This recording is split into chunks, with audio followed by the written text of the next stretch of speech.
Hello and welcome to Shifting Gears.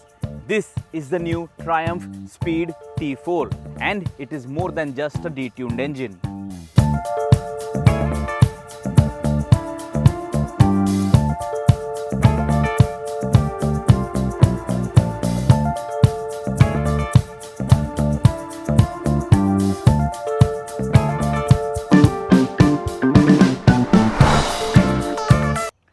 Now prices start at Rs 2.17 lakh for this Speed T4, and of course this bike is based on the Speed 400 which now retails at Rs 2.4 lakhs. So for Rs 23,000 less, you might feel, was this motorcycle really necessary? Because the Speed 400 even today is a fantastic value for money motorcycle. But if you look beyond the obvious, the Speed T4 and Speed 400 have totally different engine characteristics which could make or break the deal for commuters. Let us first speak about the biggest change, which are the updates to the engine. Powering the Triumph Speed T4 is the same 398cc single-cylinder liquid-cooled 4-stroke fuel-injected engine. This one produces 31 PS of power at 7000 RPM and 36 Nm of torque at 5000 RPM. Now compared to the Speed 400, power is down by 9 PS and torque is down by 1.5 Nm. However, both the peak power and torque on the Speed T4 comes in lower, and the whole purpose of this exercise was to deliver more torque lower down in the rev range for easy commuting. Power to weight ratio is 172 PS per ton on the Speed T4 while it was 223 PS per ton on the Speed 400. Speaking of what is given a miss, this Speed T4 does not get ride-by-wire, it does not get traction control, and even the engine immobilizer is now gone. But don't feel that the performance is a huge compromise. Get on the gas and the Speed T4 feels fast enough. Power and torque output is so good that the front end wants to go up at every opportunity. 0 to 60 comes up in 3.3 seconds and 0 to 100 comes up in 8.9 seconds. Not bad at all. Top speed is rated at 135 km per hour, but you would see the speedo indicated top speed over 140 km per hour easily. Now this motor of the new Triumph Speed T4 does not rev as fast as the Speed 400. And that is a good thing for easy commuting, which won't require frequent gear changes. The 31% high inertia crank assembly has helped this cause. 85% of the total torque, roughly 31.3 Nm, is available from 2500 RPM onwards, making slow speed riding effortless. The engine is very tractable and it can even start off from standstill in second gear with slipping the clutch.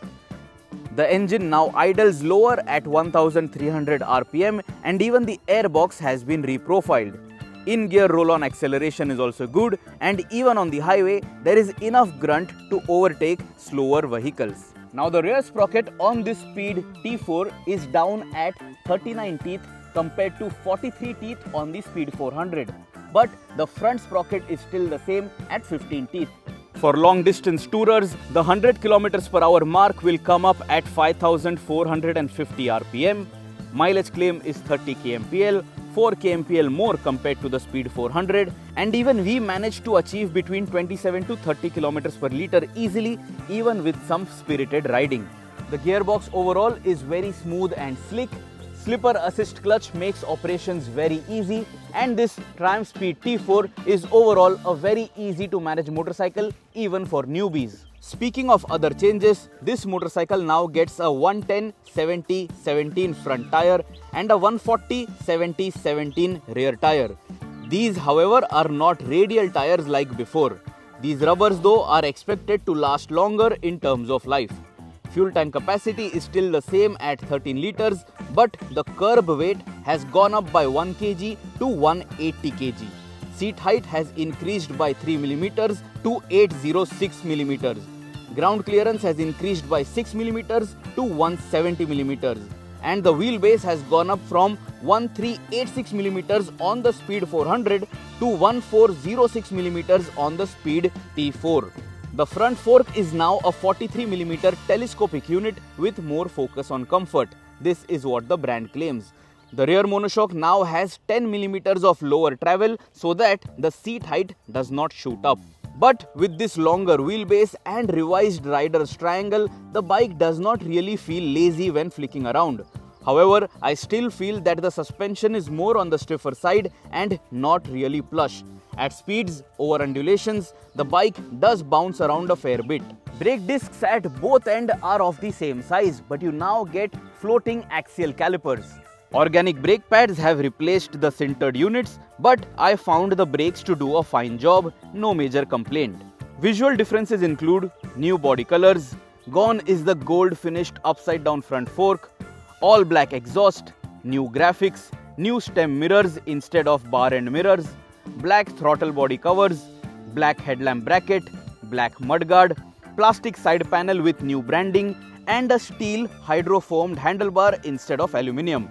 The exhaust end can has a wider diameter at the release for a deeper exhaust note. The seat profile has been revised for easier ground reach and also has a different design. The seat foam has been increased for the pillion too. Now this is yet again another attempt by Bajaj Auto and Triumph to attract those customers who would have otherwise walked into the Royal Enfield showrooms. And if comparisons are made to the Hunter 350, I would like to say that the Triumph Speed T4 is a much nicer product for sure. Was this variant absolutely necessary? Maybe not. But once a seasoned rider takes this out for a spin, he or she might be able to make sense out of it, as this is more suited to the average commute through traffic. Now most of the changes are to save cost and they are easy to notice. But they do not negatively impact the ride as much as you might imagine. The Speed T4 is a top quality product and the pricing is tempting for sure. But for a few more bucks, you get a lot more performance with the Speed 400 and nicer parts too. So would you buy this Triumph Speed T4? Let us know in the comments below. Do remember to subscribe to the Shifting Gears channel, press that bell icon, and always guys, ride safe.